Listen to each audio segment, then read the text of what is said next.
Hello everyone. Welcome back to our new video. Today, I'll guide you through how to share the GitHub repository link. If you've been searching for a way to copy and share a specific repository link from GitHub, you've come to the right place. But before we get started, don't forget to like this video and subscribe to our channel for more tutorials and tips.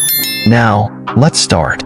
To share a GitHub repository link, first of all, open github.com in one of your web browsers.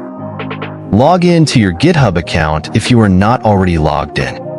Once you are on the GitHub homepage, go to your profile by clicking on your profile picture in the top right corner and selecting your profile from the drop-down menu.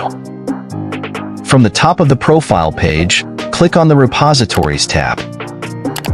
Open the repository that you want to share from the list of your repositories. If you want to share someone else's repository link, open that repository.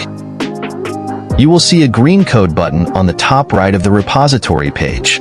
Click on this button. A drop-down menu appears where you will see the HTTPS, SSH, and GitHub CLI links.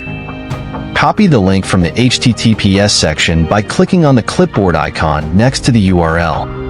Alternatively, you can see the URL of the repository in the address bar of your browser. Click on the address bar and copy it. You can now paste this copied URL wherever you want to share it. You can share it in an email, a chat message, in your GitHub repository, or any other platform where you want to share your repository.